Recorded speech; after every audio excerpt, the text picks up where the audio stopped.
by faithful nurses and servants, are popping off like flies, abandoned by sons, daughters, and grandchildren who refuse to provide their daughter and relatives with bedpans and other soothing necessities, result in their hasty, nasty, messy corporate delinquents. But most critically affected of all by this complete drought of Afro-American resources are policemen and other public safety guardians, denied their daily quota of Negro arrests. One officer, officially known as Two-A-Day Pete, because of his unblemished record of 2 Negro head whippings per day, was called off to county insane asylum, fighting and screaming, unable to withstand the thought of having his spotless slate sullied by interruption. Ladies and gentlemen, as you trudge through the joys and headaches of your workday chores and dust begins to descend on your sudden sleepy hands, we'll repeat, this morning for your comrade citizens awoke to the realization that all other Negroes are missing, at bay, fugitive, away, gone, and loose, so far on retreat. In order to dispel your incredulity and gain the temper of your suffering compatriots, we have gathered a cross-section of today's most leading spokesmen for exclusive interviews. First up, Mr. Council Plan, Grand Dragoon of the area's most civic organization and staunch member of the political opposition. Mr. Clan, how do you account for this incredible disappearance? It's a plot, plain and simple, plain as them cords on your feet. Who do you consider responsible? I could go on all night, son. It's too numerous. Just one. I'll name names when the time comes. You refer to the native Negroes? Have you ever tried quarantining a leopard from his spots? Their organizations? Could you slice a nose off a mouth, still keep a face? Commons. Would you lop a titty off a chest and still keep a breast? Now you're talking. State administration? You're warming up. Federal. Can a blind man see? The court? Do a polecat stink? Clergy. Is a pig clean? Well, given this massive publicity, Mr. Clan, how do you think the plot could have been prevented from succeeding? If I'd have been in office, it never would have happened. So you're laying major blame on the doorstep of the president. Oh, you damn too! Give your office for his dues, Mr. Clan. Isn't it one of the main policies of your organization to drive the Negroes away and drive them back to where they came from? Drive, boy, now that's right. But when we say so and not revoke, they ain't supposed to do nothing until we tell them. We have to exercise a God-given right to tell them when to get it. But why argue they merely jumped the gun? I mean, why not be delighted to finish your purge of undesirables? Time ain't right yet, boy. Time just ain't right yet. Thank you for being so important, Mr. Clan. Mr. J, over here, Mr. J.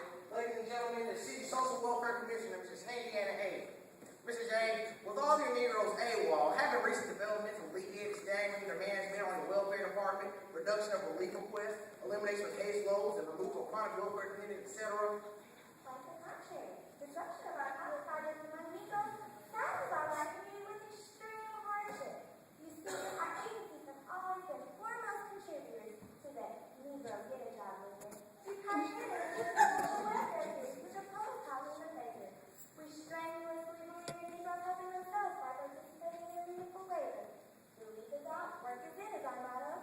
We place them as maids, cooks, butlers, dustbin diggers, wash basin maintainers, breastfeeders, shoe shine boys, and so on. Most of them volunteer work ethic. At higher salary rates, of course. God forbid, money is unimportant. What all is important? Our main goal is to improve their ethical behavior.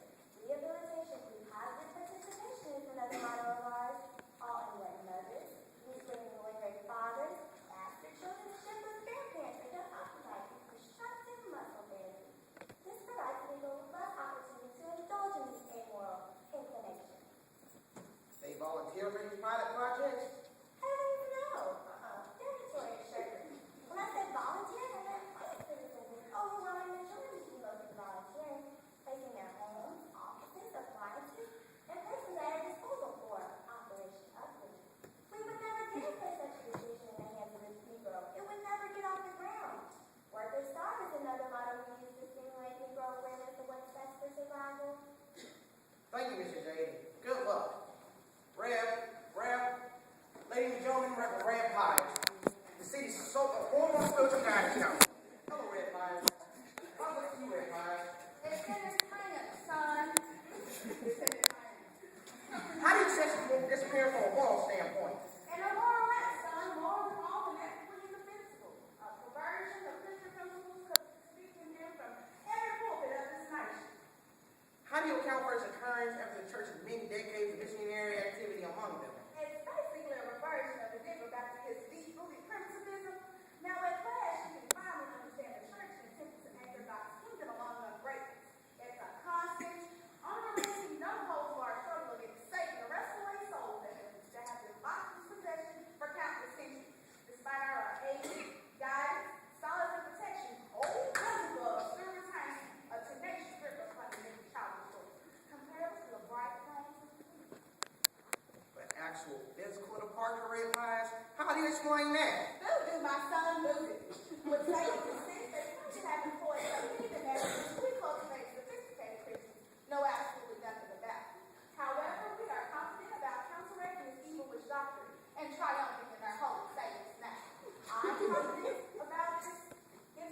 Thank you for that very inspirational appeal, Great Pius, and I'm sure they'll find the magnetics of the mid-sincerity irresistible. All in all, ladies and gentlemen, as you can see, this city suffers a severe prostration and any city ravaged, and devastated by the Holocaust of war. A lively, throbbing organism brought to a screeching halt by the strange enigma of the missing Negroes.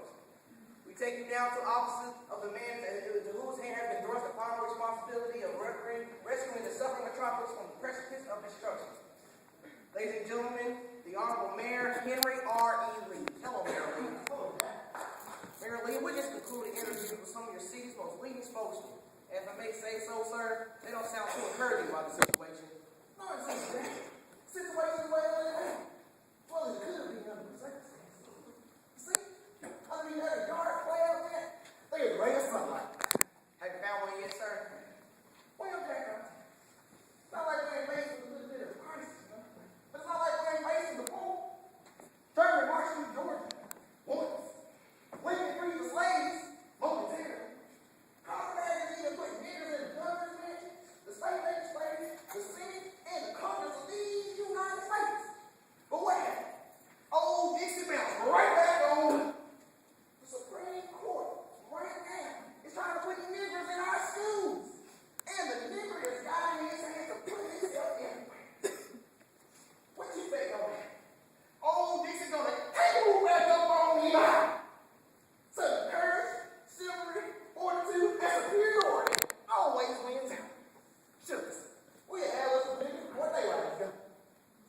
I hate to introduce his note, Mr. Mayor, but an earlier interview with one of your chief opponents, Mr. Council Clan, he hinted at your own complicity in the affair. A lot of private guy. Clean's politics. I'll be here 4 times out of 4, and I'll be here 4 times out of 4.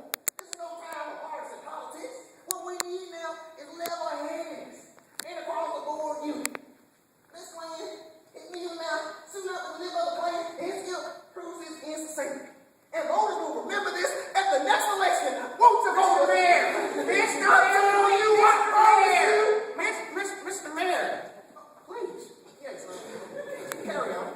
I hate to introduce your good cheer and cheerfulness and good spirit lead me to conclude that there's some new evidence that warrants fresh-found optimism. What concrete, declassified information can you give me that backs up your claim that the Negroes returned for the nightfall? Because we are currently awaiting the payoff of a masterful 5-point super recovery program that can't help but reload the data, as I mentioned before Sunday. First, exhaustive efforts to pinpoint the missing location of the darkness continue to zero in on who was out. Second, the President of these United States has declared us a national disaster area of history. The National Guard is already on its way. Third, in an unusual but bold new way, we have appealed to the NAACP and all other nigger conspirators to help us get down to the bottom of this thing. Fourth, we have expressed our non-reciprocal option and requested our paternal southern states lend us some of their niggers, temporarily, of course, on credit. Fifth and foremost, we have permission by the government to round up all stray, excess, and incorrigible niggers to have them shipped to us under the escort of the state militia. That is why we have slight pessimism and our very many confidence that we will have a jackpot of jigaboos before sunlight reaches from the sky. Congratulations! Whackers if it fails. I mean, like that. I read to suspect it will.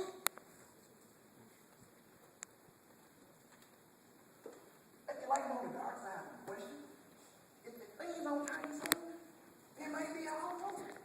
Damage has already been done. You see, the South has always been glued together by the uninterrupted presence of the darkness.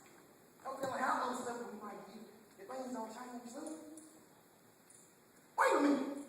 Here's Jackson ahead of time with the word. Victory is here. We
immediately for your appearance on the international hookup, place you in the widest proximity to reach them wherever they may be.